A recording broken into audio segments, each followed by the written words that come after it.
আসসালামু আলাইকুম। আপনাদের মাঝে একটা কমেন্টসের রিপ্লাই নিয়ে আসলাম, যে অনেকেই কমেন্ট করেন তোমার এই হিজাব ওড়নাটা কি তুমি পাল্টাতে পারো না। আসলে ছোটবেলা থেকেই বাবা তার ছাড়দের মধ্যে যেভাবে আমাদেরকে এনে দিয়েছে আমরা সেভাবেই চলেছি, আর এটা একদম আমার স্বাচ্ছন্দ্য বোধের মধ্যে এসেছে, তাই আমি এভাবে চলতে অনেক ভালোবাসি। আর একটা জিনিস এখনো পুরনো হয়নি, এখনো ব্যবহার করা যাচ্ছে, সে জিনিস থাকতে আমি কেন আরেকটা নতুন জিনিস কিনতে যাব আপনারাই বলেন তো।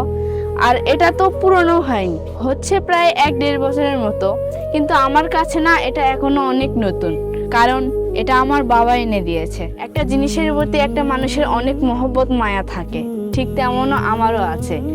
আসলে প্রথম কথা, আমি বিলাসিতা জিনিসটা একদমই পছন্দ করি না, সাজগোজ জিনিসটা আমার মধ্যে নাই। আমি খুব হালকা সিম্পলি চলতে অনেক ভালোবাসি, এভাবেই আমি ছোট থেকে আসছি। তো আপনারা তো আমাকে দেখছেন আমি কিভাবে চলি, আপনারা প্রায় অনেকেই জানেন।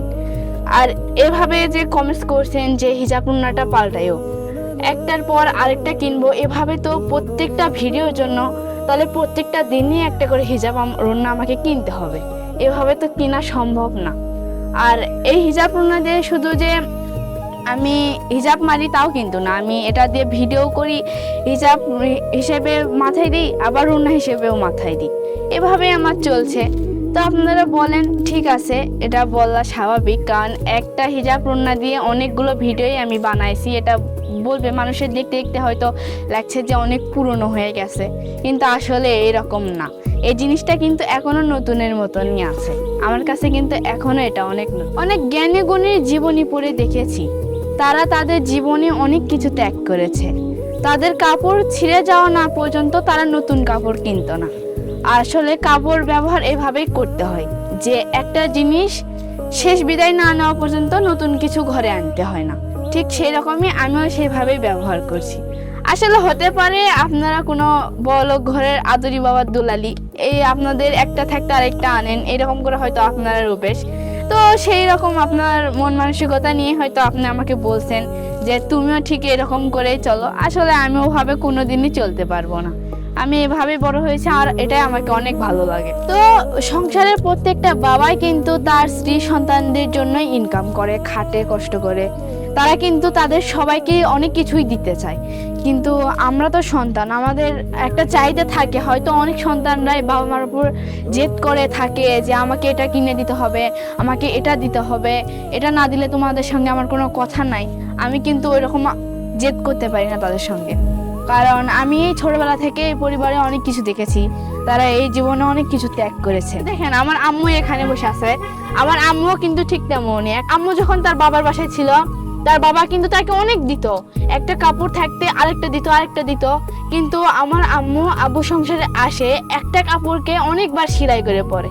আমি কিন্তু এই জিনিসটা দেখেছি, তাই বুঝি কাপড়ের কি মর্ম, কাপড়ের কি দাম।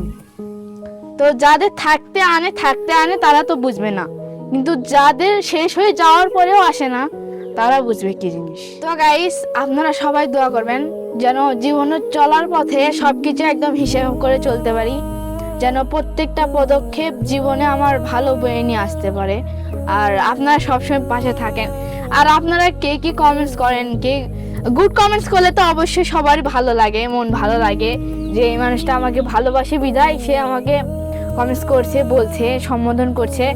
আর যারা ব্যাডস কমেন্ট করে, হয়তো অনেকে ভালো কথা বলে, আবার অনেকে এমনভাবে ব্যাডস কমেন্ট করে যেটা আসলে মুখে বলার মতো না।